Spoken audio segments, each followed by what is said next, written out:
Hello everyone, আজকে আরেকটা daily blog নিয়ে এসে গেছি। আমি দেখলাম যে ডেইলি ব্লগগুলোতে ভিউজ বেশি আসছে, সবাই ভালো পাচ্ছে, তাই ভাবলাম আর একটু বেশি করেই মানে মাঝে মাঝে ডেইলি ব্লগটা দিতে থাকবো। ইউটিউবেও ভালো রেসপন্স পেয়েছি আমি।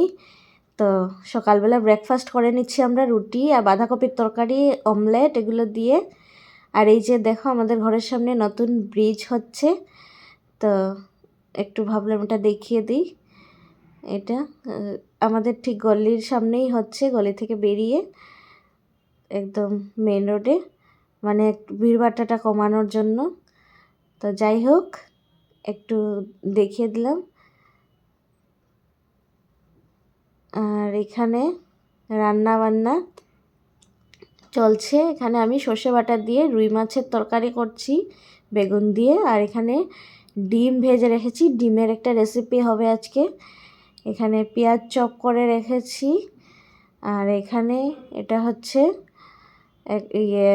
মানে ডিম হবে, যে ডিমের মশলাগুলো এখানে পেস্ট করে রেখেছি। আজকে ধনিয়া ডিম হবে, তো এখানে ধনিয়া, বাকি যা যা মশলা আছে সব কিছু। আর এই যে বেগুনগুলো ভেজে নিচ্ছি আলাদা কড়াইতে, ওইগুলো মাছের তরকারিতে যাবে। বেগুন দিয়ে সর্ষে বাটা দিয়ে রুই মাছটা করব, তো এগুলা এখানে যাবে। রেসিপি আর কিছু এখানে আমি দেখাচ্ছি না, যেহেতু ডেইলি ব্লগ, তাই এখানে আর রেসিপি দেখাচ্ছি না। রেসিপি লাগলে কমেন্ট করে দিও, আমি দেখিয়ে দেব। আর এই যে বেগুনগুলো দিয়ে দিচ্ছি ঝোলে, একটু ফোটার পর নামিয়ে দেব। এইভাবে বানাই তো, এটা হচ্ছে। আর এখানে ধনিয়া ডিম হবে। ধনিয়া ডিমের রেসিপিটাও যদি দেখতে চাও তাহলে অবশ্যই কমেন্ট করবে, আমি বলে দেব বা দেখিয়ে দেবো একদিন আর কি, আবার বানিয়ে। খেতে খুব ভালো হয়। তো রান্নাবান্না চলছে দুপুরবেলা। আর এই যে সব বেগুন মাছে গেছে গিয়ে, মাছের ঝোলটা অলমোস্ট হয়ে গেছে।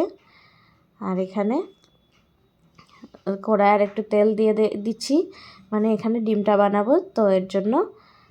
তারপর রান্নাবান্না শেষ হয়ে গেল। এখানে আমি দেখিয়ে দিচ্ছি একটু কি কি রান্না হয়েছে আজকে। এই যে পাতলা করে মসুর ডাল হয়েছে 5 ফোড়ন সম্বার দিয়ে। আর হয়েছে এখানে বাঁধাকপি ঘন্ট, সকালবেলা খাওয়া হয়েছে, যেটা দেখেছো অল্প একটু রয়ে গেছে। মটরশুঁটি আলু দিয়ে বাঁধাকপি ঘন্ট, শীতের এগুলো খাবার। এই যে ধনিয়া ডিম, দেখো কেমন হয়েছে, খুবই ভালো হয়েছে, দেখতেই বুঝতে পারছো খুব টেস্টি হয়েছে। তোমরা অবশ্যই কমেন্ট করবে যদি রেসিপি দেখতে চাও, আমি অন্য একটা ভিডিওতে রেসিপিটা দেখিয়ে দেব। আর এটাও সর্ষে বাটা দিয়ে বেগুন দিয়ে রুই মাছ, এটাও খুব টেস্টি হয়েছিল। তো সব মিলিয়ে আজকে দুপুরবেলার খাবারটা খুবই ভালো হয়েছে। তারপর একটু কুহুকে শুইয়ে দিয়েছিলাম, যদিও ঘুমায়নি। এখানে এই যে এইগুলো চলছে, ওর ঘুমায়নি একটুও, তাও ভাবলাম একটু শুইয়ে রাখি, দুপুরবেলা রেস্ট করলেও হবে। আর এই যে খেলাধুলার জিনিস ছড়িয়ে ছিটিয়ে রেখেছে এখানে।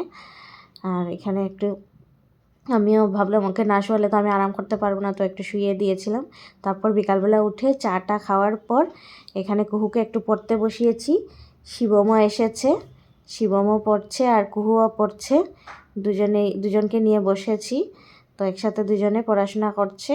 এই যে কুহু, আর ওই দিকে টেবিল চেয়ারে শিবম বসেছে।